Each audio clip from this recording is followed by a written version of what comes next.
Hello, my name's Carmel. We just had a wrestling pay-per-view, premium live event, premium pay-per-view, whatever the hell you want to call it.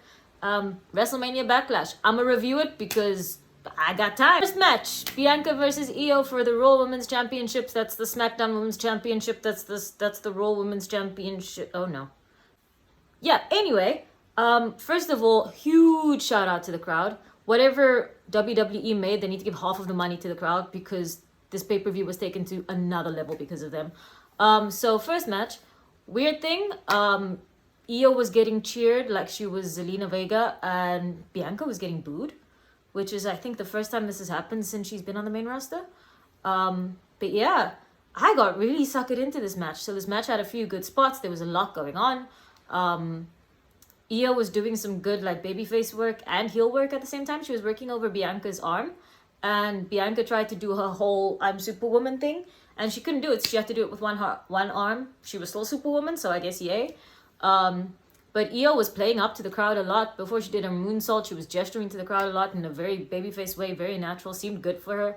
I honestly thought she was going to win the match because the crowd was so over and she just seemed like... She seemed like a champion, to be honest. And then... Bayley and Dakota came out. Yay! Can you tell how excited I am? Yeah, so I guess I got worked in the match because I was so upset when I came out because I realized that Io was about to lose. Yeah, so they cause a distraction. The distraction ends up costing Io. Bianca's down. Bayley's pulling on Bianca's braid from the outside so that Io can do a moonsault onto her. And the ref catches Bayley. She calls her out. Io gets distracted. And then Bianca does the KOD. And that's the end of the story. Obviously, it's not the end of the story. But I'm pretty sure damage control is going to need some damage control sooner or later. And you know what? This is a good way to do it. As long as Io's the face. There's a few ways you could do this. You could do a triple threat, just a mass implosion. You could do Dakota and Io versus Bayley. You could do Io versus Dakota and Bayley with Dakota turning at a later point. You could do this a few ways, but either way, I think they're setting up a good story here. Not a cooking clue what they're doing with the titles, but we'll find out. So up next, we have a match that happened. Yeah.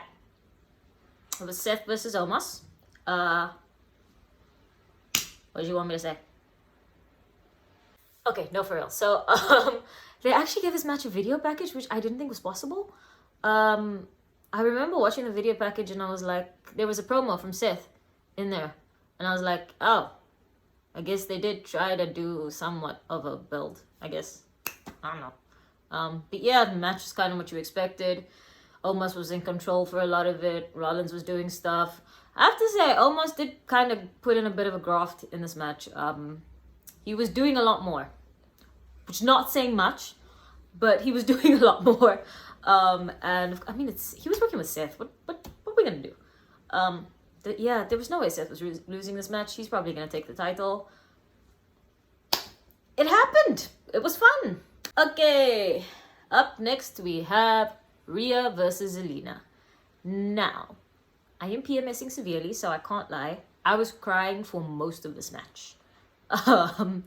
So before the match began, Rhea got a promo package that made her look like an absolute beast. Like, I can't even lie. She looked like a monster.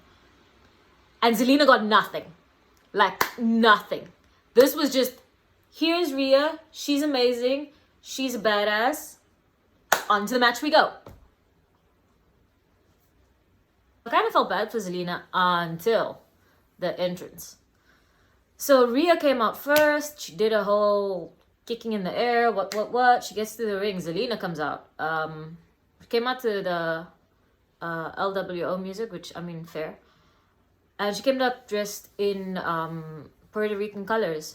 And I didn't get emotional until I looked up. Because I was kind of I'm not gonna lie, I just had this match on. I was just like, it's gonna be a squash match. It'll be what it'll be. And then I looked up so when they got in the ring, it was Rhea on one side, Zelina on the other side, and then Samantha in the middle, introducing them. I didn't think that we're gonna get that kind of introduction, but apparently. And then she introduced Zelina first. And I have to say, props to Samantha for actually letting this moment happen. So she introduces Zelina, and Zelina's crying. Like, Zelina is like, whoa, I'm crying thinking about it. Anyway, yeah. And the crowd are chanting for her. She's getting emotional. And Samantha just did not announce Rhea. She let Zelina have that moment, which was nice to see. It was nice to see. Yeah. Zelina had her family there as well in the front row with her.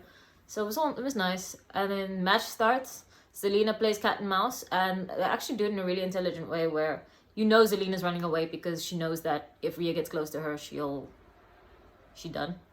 So there's this really cute moment where Zelina goes to her mom and she fetches a slipper. Now, any person with pigment in their skin will know what a slipper is for. And instead of hitting Rhea with it, which is what I thought she was gonna do, she threw it at Rhea, and I was like, okay, fair enough. And then Rhea catches her, and yeah. So the rest of the match is kind of just Rhea taunting the crowd, not rest holds, submissions, just, you know, being that person. And then at some point in time, Zelina has a comeback. It's nice. She does a 619. I think Zelina's still crying at this point because, like, they zoomed in on her face when she was about to do the 619, and then I started crying again because I thought she was crying, and I was like, oh my god, how much crying are we gonna do? Anyway, then she does, like, she goes to the top rope and then goes to the second rope and then does the Eddie thingy, and then she does Meteor. I was like, fair. Gets a 2 count, but honestly, I wouldn't have been shocked if they gave it to Zelina at this point because the crowd was so hot. Like, I wouldn't have been mad, honestly. I say that. I wouldn't have been mad until the next day. Yeah, and then kicks out, Rhea catches her, Riptide, all is well. Yeah, so Rhea goes out. Zelina has another nice moment after the match where the crowd are chanting for her. She's crying again, I'm crying again, everybody's crying. And she gets like a hero's goodbye, which was really nice to see. Alright, up next is a match that I forgot happened. Okay, it's the US title match. The triple threat. It was, I keep wanting to say AJ Styles. Austin Theory, that one. Yeah, that one. Austin Theory versus Bobby Lashley versus Bronson Reed. And God bless Bronson Reed for being in this match because nobody believed he was gonna win. Yeah, so weird thing. Michael Cole started this match by going, yeah, so I was talking to... This is apparently how Michael talks in my voice, in my head. I was talking to Bobby Lashley after the break, and, like, he was saying that when he comes to SmackDown, he wants Roman Reigns. I don't know why Michael's Southern, but this is the only American accent I can do. So you kind of knew that Bobby wasn't going to win because Michael was saying that he wants to go for Roman Reigns. So, like, why say that? Like, why? And then, yeah, it was some good... It was a little bit typical, okay, it's just the two of us, and then one goes away, and then one comes back, and somebody else goes away, and it was a little bit of that. There were a few interesting spots, mostly because of the camera angle work. I think if you were live, it might have been a little less surprising, because there was a lot of breaking up pinfalls in, like, funny ways, or somebody diving. It was usually somebody diving or somebody jumping on someone else, like, out of camera view. So, for example... Bobby's here, Austin's here, and then Bronson will be like, wee! And there was a lot of that, but I guess you only noticed it. It paid off, but I don't know if it would have paid off live, is what I'm saying. Long way to say that, my bad. Yeah, anyway. So, that happened. The end, Bronson Reed got... Something happened to him, and then, I don't remember, like I said, this match, it wasn't that memorable, I'm sorry. Yeah, something happened to Bronson, he got caught off guard a little bit, and then Bobby Lashley speared him. Austin Theory threw Bobby out of the ring, and Bob was not your champion or your uncle. And Austin Theory retains. Bobby, there was a nice spot where at the end, Bobby got thrown out of the ring, but he was still aware of what was happening. So he like fell to the ground, immediately rolled up Bronson. Ref counted. As soon as like he was counting 3, like just after, Theory got out of the ring and Bobby got into the ring, and you could see the frustration on his face. So that was really good character work from Bobby, which I really don't think a lot of people pay attention to Bobby Lashley's character work as much as they should. So yeah, there's that. Okay, up next is the match that should have been the main event, and I'm not gonna lie, I fully switched off after this. I was watching, but you know, yeah, it was Bad Bunny versus Damian Priest. I forgot Damian Priest's name in the first time I did this take. I was gonna call him Captain Puerto Rico, and then I was like, nope, that seems just odd. Anyway, yeah, so match is really fun. Bad Bunny's pop. Listen. Woo! I don't know if WWE is gonna be able to top that unless they have unless The Rock shows up in Hollywood or something. Like, it was wild. Yeah, everybody's singing. I found his entrance a little funny because everybody was singing his song, which is obviously one of his rap songs. But it's a rap song, so it's really fast. So you would only hear the end of some of the phrases being emphasized. So it was like blah blah blah blah blah blah blah. It's funny. Anyway, sorry neighbors. Yeah. Anyway. Yeah. Bad Bunny came to the ring with a trolley of goods. Oh, I should mention earlier in the night, Savio Vega gave Bad Bunny a Puerto Rican kendo stick. It was just a kendo stick with a Puerto Rican flag on it. It's nice. Yeah, anyway. So he's pushing a shopping trolley to the ring full of plunder, as one does, and goes to the ring. Yeah, and starts having a good old fisticuffs. Bad Bunny tried to use weapons in the beginning, but didn't really work. He evaded him and then hit a Michinoku driver out of no. I didn't know Bad Bunny could do a Michinoku. Did you know that? I didn't know that. Anyway, yeah, so hit a Michinoku driver. Damian Priest was like, bruh. And even me, I was like, bruh. And then we moved on. And then Damian Priest kind of just, yeah. Damian Priest had the match won at some point. He hit the South of Heaven, had Bunny pinned, and then pulled him up. And that might have been a little bit of a mistake. So afterwards, some shenanigans happens. Bunny gets a bit of a comeback. And then Bunny gets to use the weapons eventually. Damian kind of just goes, nah, I'm done for the night. And walks out. Pretends he's walking down the ramp. Bunny had parked his shopping trolley outside the ring. So in the shopping trolley was a bin. What do Americans call it? Do you call it a bin? Trash can. Bin. I'm going with bin. He had a bin. The silver metallic-y bin. The wrestling bin. You know what I mean. And he hits Damian Priest with it. And Damian Priest just kicks it in his face. He'd been suckered in, fools. Yeah, anyway. Yeah, just pew! And then they start, it's either at this point or at some point later on where they start wrestling into the crowd. And Damian hurls, just yeets, just plants, just dug up some soil and plants Bad Bunny on one of the, I don't think it was pyro equipment, it might have been sound equipment, tables, you know, the ones that are stacked. Yeah, he just drives him through that, and you're just like, oh my god. The officials come out and whatever, and Damian's like, no, I'm not done. If I'm not done, he's not done. Everyone's Southern, I don't know. Yeah. Anyway. Yeah, so they fight their way back into the ring. Finn and Dominic come out to try and help Damian. And at this point, it becomes run-in central. So first out is Rey Mysterio, because Rey Mysterio's gonna help against 3 other guys. And everybody's like, well, this ain't it. Then came Carlito. Now, I will say I have a bone to pick.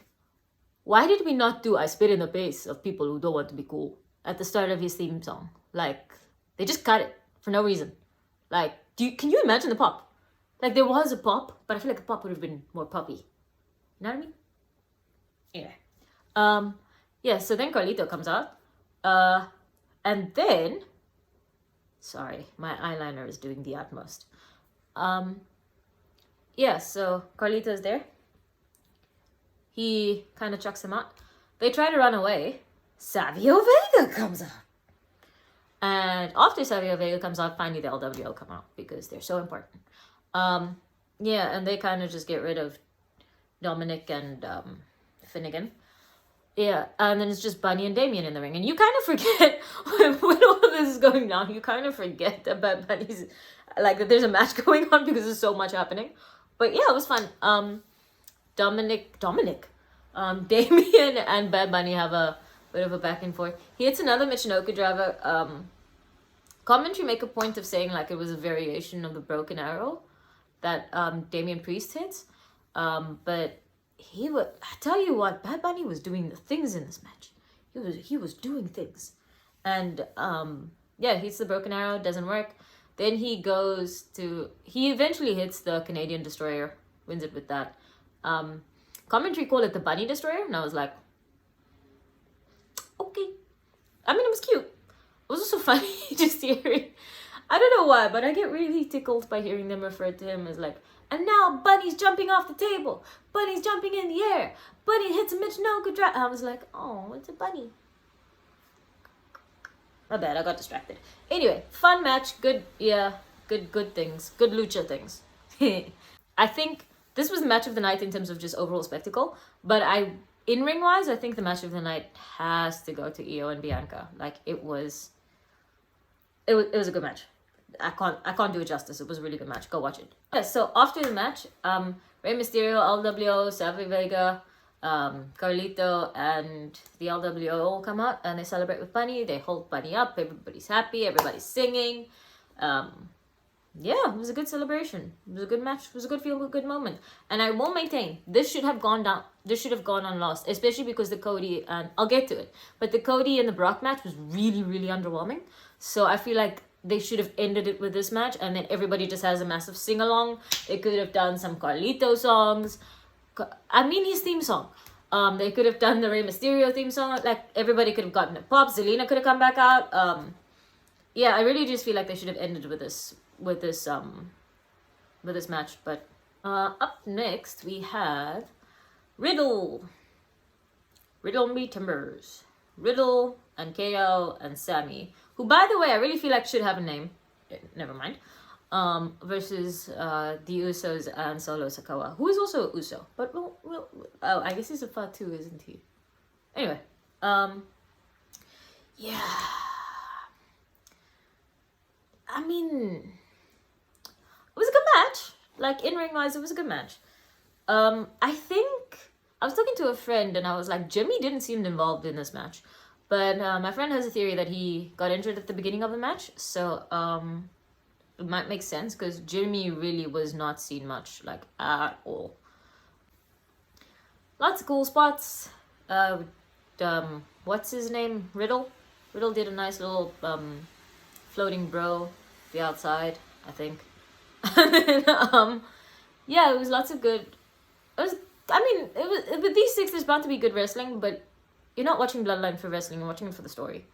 And the story, I will say, was advanced. There was no Roman.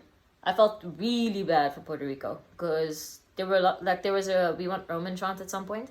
So I felt bad for the in-ring people as well, but I felt really bad for Puerto Rico in general because I feel like, yes, it is Backlash, but it was such a big show that it was their first show in Puerto Rico in years.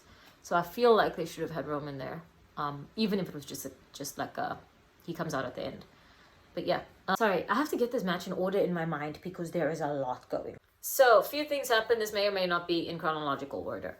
There's a massive miscommunication. So I have to get this right. Jay hits Jimmy because he's distracted. Then KO hits Jimmy and Solo. And then he rolls up Jay for like a near count. But the commentary do a really good job of like playing up, oh my god, the Usos never have miscommunications. Like, in all the years that you've seen them wrestle, they've never like touched each other. They might have, but you get what I'm saying. And like this is huge. Like the bloodline is about to implode. This has never happened before. And things like that just keep happening throughout the match. So not miscommunications, but like tension between the bloodline.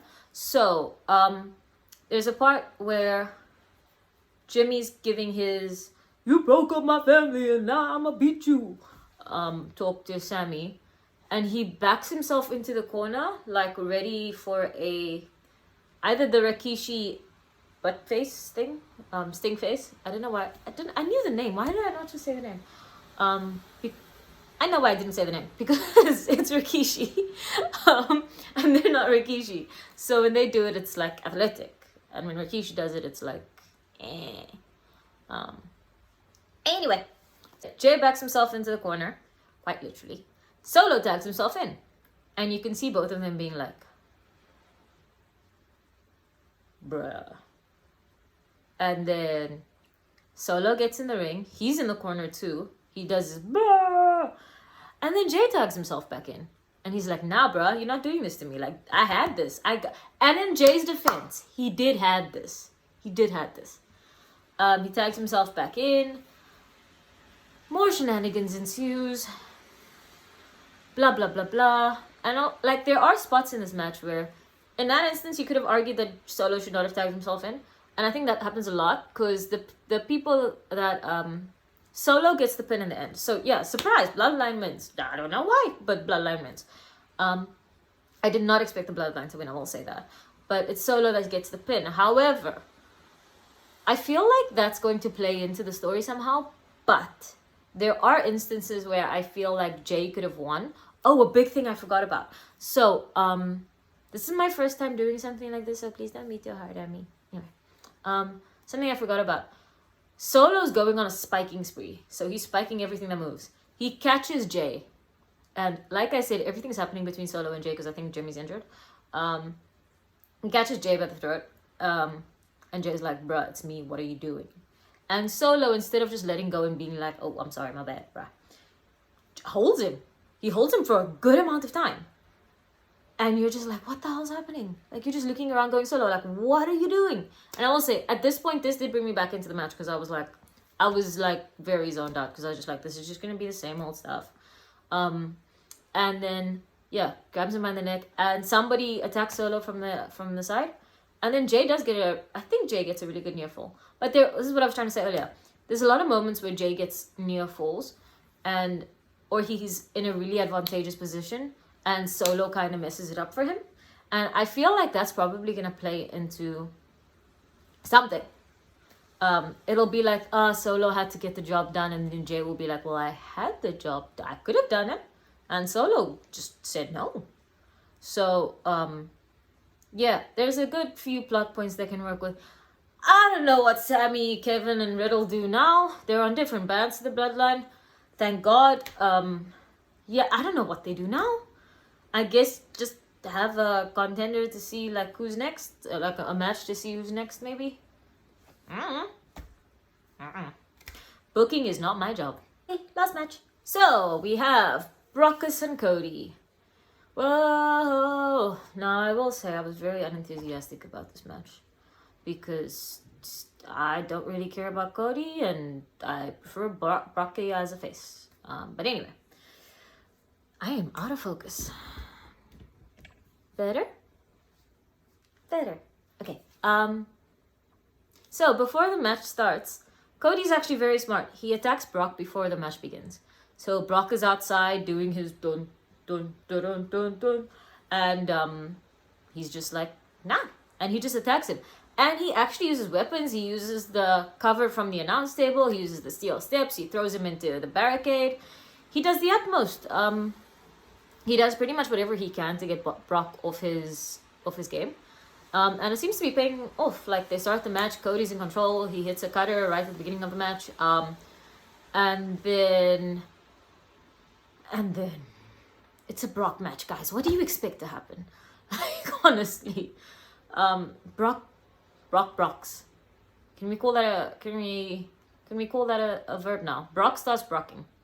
He starts doing suplexes. He only knows how to do suplexes, apparently. Yeah, he hits like, I think they were counting 7 at one point, and then Cody accidentally like tears a thingy off the turnbuckle. He exposes one by mistake, and he hits an F5. Brock, not Cody. My goodness, imagine. Hits an F5. Cody kicks out. And yeah. Guys, I'm tired. Like, because it's Cody, I expected the match to be really good. But like, Brock's got better. Much better. Especially in recent times. So I'm not mad. I'm disappointed. You know what I mean? Yeah, so Cody trips Brock into the exposed turnbuckle. And then Brock starts bleeding. Like, I need to sneeze. I finished sneezing. Okay. Yeah, he trips him up. He actually gets a good little offensive flurry in there. And then he hits some crossroads. A few, because Cody can't do less than 2 nowadays. I'm sorry, my hay fever is really acting up. Spring hates me. Brock reverses one of the crossroads into an F5. Hits Cody with that. Cody kicks out. And then he locks in the Kimura. And I can't remember seeing the last time, like, I can't remember the last time Brock did that. So it was nice seeing Brock do something different for once. That didn't involve a tractor. So, yeah, Kimura.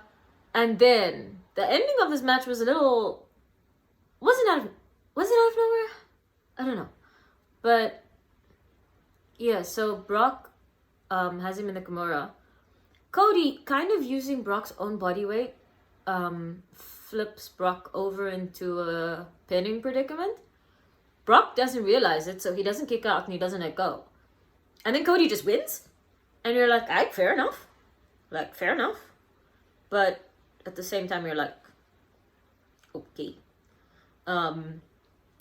Yeah, so Cody just bolts out of the ring. Doesn't even... He just like, bye, thank you, bye. And Brock's just left in the ring going, huh? Honestly, Brock looks annoyed more than anything. And somebody has to say it. I don't like Brock losing this much. I can't remember the last match that Brock actually won. This better be leading somewhere, because Brock attacked Cody out of his own. It wasn't like somebody went, Brock Lesnar. So we still don't really know his reasoning. But people say it's the main, like, the theory is that that's like the main event spot thingy, but we don't really know. So I kind of just hope that they do something with Brock soon. On the other hand as well, I don't think Cody should have won this match. I think he needs to... Because the thing is, he's not going to win the title in any case. And if he does, a lot of people are going to be angry, including probably Cody. So I don't think he should win that either. But you can't have Cody winning here and then, like, now what? Like serious, does he go for Gunther now? Because he can't win that either. If Cody's the one that beats Gunther, we're going to have an AEW Cody problem. Because, like, the way I see it, Cody worked because he was going against the heel that nobody really wanted to win anymore. The story was there, it wrote itself. It didn't write its own ending, which apparently is just how WWE is now. So you kind of figured that, and whoever, I can't remember who exactly has been making the statement, but they're right. Cody hasn't faced enough adversity. When Sami was up against Roman, he had to fight the entire bloodline. He was fighting everyone. He had to go through a lot of stuff on his own. He had Cody for a bit, but I mean, Cody was only there because he wanted the title. So I don't feel like Cody's gone through enough to justify going for Roman again. And I understand on the other hand that you want to keep him strong because he is kind of the face of the company now.